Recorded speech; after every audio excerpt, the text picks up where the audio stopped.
Patrick in Canada. Patrick, you're live with Eric and Andrew. What would you like to talk about today? Hi, Hi, Patrick. you guys have, hi, how's it going? Awesome. How are you? Good, thanks. So I was just wondering, you guys have any questions about the Bible you can ask me, and maybe I can answer? No. Nope. Is there anything that you want to talk about? Yeah, I can talk about, do you know the part in the Bible where it says that Moses sent spies in the Canaan land? So I want to stop you for a second, Patrick. What I would be curious is why should I care about the Bible, other than as historical or literature, whatever. But why should I care about the Bible? Oh, this is a historical question. Okay. So I want to prove that the Bible is real through historical things that we can still see today. Okay, so now I got to stop you again. And I should let Eric do this because he's got the best example I've ever heard anybody do. And I'm going to steal it from him, even though he's sitting right across from me. And that is the comic book Spider-Man is set in New York City. Okay. The fact that the Spider-Man comic book has some historical elements in it does not prove that there's a dude bitten by a radioactive spider that can shoot webs. Okay. So showing me that some of the things in the Bible may be historically true does nothing. Okay. And we have gotten some feedback. People are saying, is there anything other than Spider-Man? Yes, absolutely. If you've read Don Quixote de la Mancha, you have Don Quixote who's traveling across the Spanish countryside. You have references to, and especially in Don Quixote, at the beginning, it says this is real according.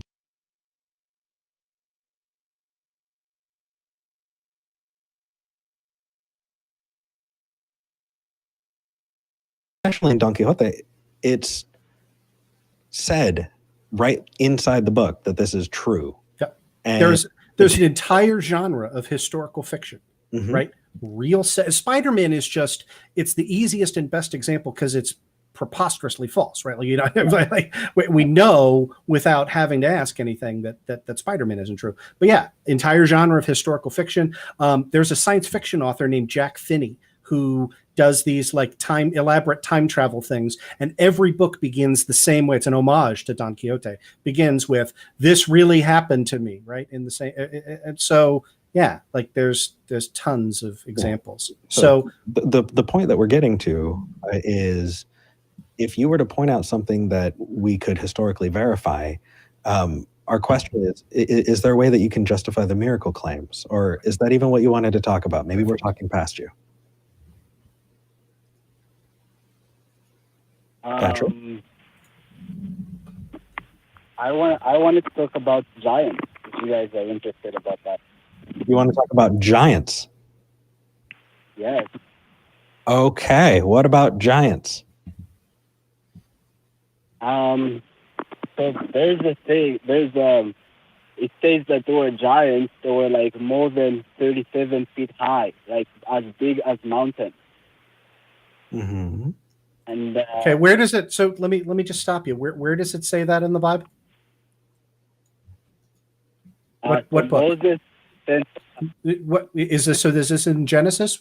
Where is it? I want to find this citation because I don't remember 37 feet in the Bible.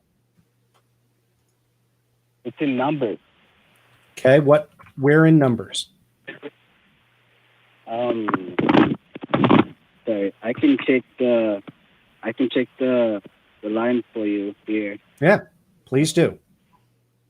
I want chapter and verse here because yes, there were in that day there were giants among them that were the offspring of the Nephilim, the offspring of humans and angels, and so this would qualify under the fantastical made up stuff that Eric and I don't believe in. But if you're citing a biblical passage, let's get the right one. Yeah, so it's in Moses chapter 13. So there's no book of Moses. Numbers. Is it Numbers 13? Yes. It's the book of Numbers, chapter 13. I'm sorry. Okay, cool. What verse? Verse 2, you could say that. Verse 2 is, "Send thou men, that they may search the land of Canaan, which I give unto the children of Israel. Of every tribe of their fathers shall ye send a man, and one a ruler among them." That does not sound like giants to me. Where so verse 27 is when they came back and reported what they had seen. Mm-hmm. Okay. Right.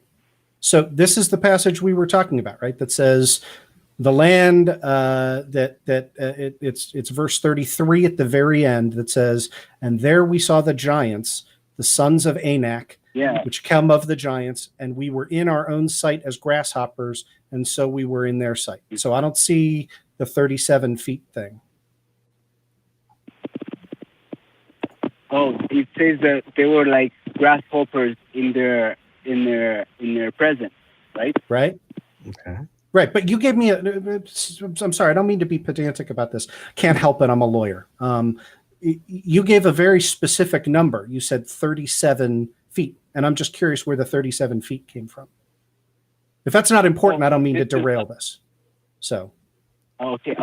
I may have like read the Book of Enoch. Have you read about that book? I have indeed read the Book of Enoch, and I would love to talk to you about the Book of Enoch. So, any reason you know why it's not in the Bible? It's still in the Ethiopian Bible. If you know about that, it was. I do. The Roman Bible. Constantine was the Pope, but it was in the Bible, and it's referenced in the Bible several times. Sure. And you know what's really, really cool about the Book of Enoch is the only person who never dies, right? And Elijah never dies too, actually. Oh, yeah, you're right. Yeah, Elijah's still walking the earth. But Enoch, like, lived 360 years and then walks with God in the heavens. You have any idea why Enoch lived? And 360 is a pretty specific number. You have any idea why it's got the 360 on it? Oh, so Elijah was like very wise. You know, no, I didn't ask about Elijah. I asked about Enoch. Do you know why Enoch lived 360 years and then walked with God in the heavens? Like, does 360 remind you of anything? 360? Enlighten me. Yeah, what does it remind you of? Oh, he said, "Enlighten me."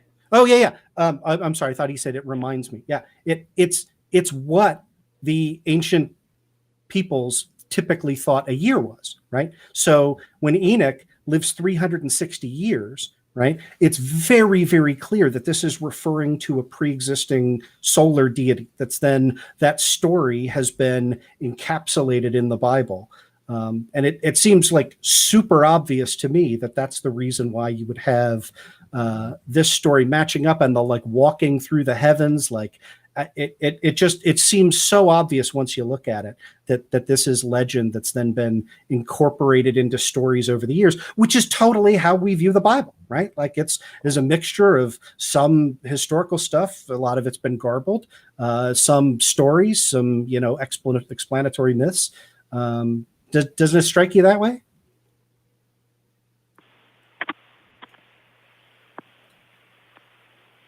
Maybe. Go ahead. I actually stopped talking, please.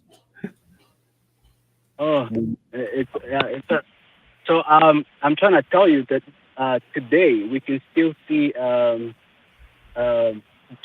giant footprints, things like that, like footprints of a human being that is. Oh, what a wonderful tradition it is.